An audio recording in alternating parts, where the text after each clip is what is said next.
Bonsoir à toutes et à tous, j'espère que vous allez bien. Ici votre frère l'Afro-Canadien.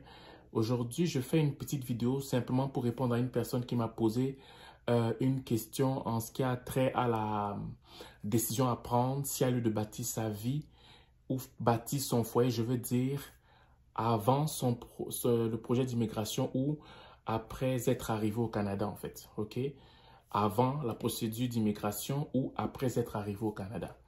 Donc, je me suis dit, ben, je vais répondre de façon générale pour que tout le monde puisse entendre qu'est-ce que je pense de ça. Et je sais qu'il y a beaucoup de gens qui se posent cette question, mais ils n'osent pas la poser en fait. Donc, c'est la raison pour laquelle je me suis dit, je vais faire une vidéo pour que ce soit clair et que ça aide le maximum de personnes. Voilà. Donc, pour cela, aujourd'hui, bien avant de parler de ça, je tiens à rappeler à toutes les personnes qui sont en Afrique et dans les Caraïbes, qui aimeraient avoir des informations sur la façon dont on vit ici au Canada. Si vous avez vraiment des questions, vous êtes sur le point d'arriver ou bien vous voulez juste par curiosité savoir comment on vit ici, nous on va faire maintenant des rencontres virtuelles pour l'Afrique et les Caraïbes. Ok, donc pour toutes les personnes qui sont intéressées à participer à la rencontre virtuelle, si vous m'écoutez sur YouTube, le lien est en bas pour vous enregistrer pour la prochaine rencontre virtuelle qui se passe le 16 décembre. Ok. Pour les personnes qui m'écoutent sur Facebook, le lien est en haut. Donc, enregistrez-vous, puis on va pouvoir discuter ensemble dans une ambiance familiale et vous allez pouvoir poser toutes vos questions, en fait. Voilà. Donc, pour la question qui m'avait été posée, je pense qu'il n'y a pas vraiment une bonne réponse. Tout dépend des plannings de tout un chacun. Tout dépend des projets de tout un chacun. Mais s'il faudrait avoir quand même à donner une réponse, je pourrais dire qu'il faudrait qu'on sectionne ça dans un projet à long terme, moyen terme ou court terme. Moi, je pense que si tu entames ta procédure d'immigration, tu ne devrais pas penser à ça. Pour moi, tu ne sais pas si ta procédure va réussir. OK? Si elle ne va pas réussir. Donc, si tu t'attends à ce que ta procédure réussisse pour que tu puisses penser faire une famille, je pense que c'est un mauvais plan. Donc, si tu viens tout juste de commencer ta procédure d'immigration et que tu rencontres une dame ou un monsieur et que vous vous mariez, vous voulez bâtir un petit foyer, mais commencez à le bâtir là-bas. Et petit à petit, vous allez ajouter vos enfants et tout ça dans le dossier d'immigration et le tour est joué. Mais par contre, si vous sentez que le dossier commence à avancer et que ça va vers le moyen ou le court terme pour arriver ici au Canada, ben là, je pourrais peut-être vous dire que vous pouvez peut-être à ce moment-là vous poser des questions pour savoir est-ce que vous voulez bâtir ici ou bien bâtir comment dire, dans ce moyen terme-là et ajouter les enfants déjà dans le dossier d'immigration pour que vous puissiez commencer à les éduquer ici en fait.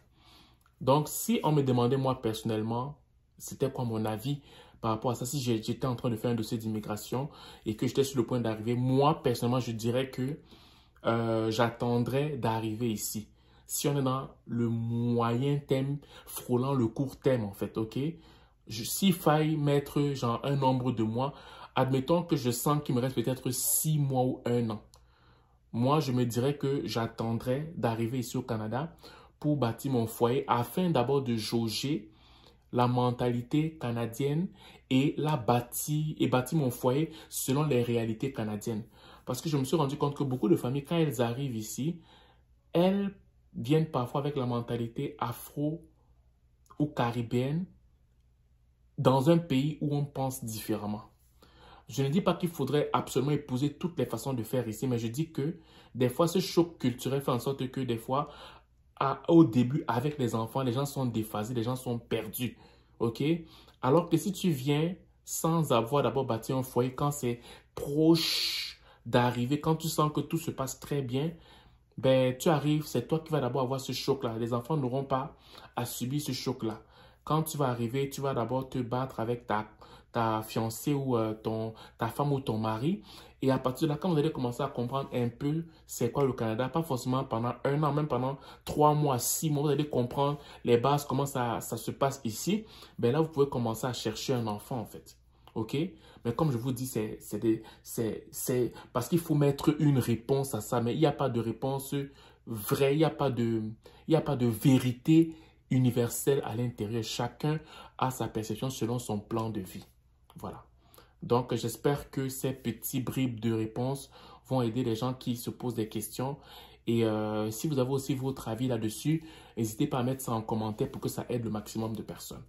Donc, je tiens encore à rappeler que pour toutes les personnes qui sont en Afrique ou dans les Caraïbes, qui sont vraiment passionnés du Canada ou bien qui sont sur le point d'arriver au Canada et qui aimeraient savoir comment on vit ici, ben on va faire des rencontres en virtuel via Zoom, ok, à partir du 16 décembre. Donc, enregistrez-vous au maximum pour que vous ne puissiez pas rater parce que les places vont très vite, ok, voilà.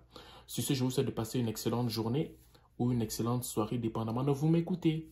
Ciao.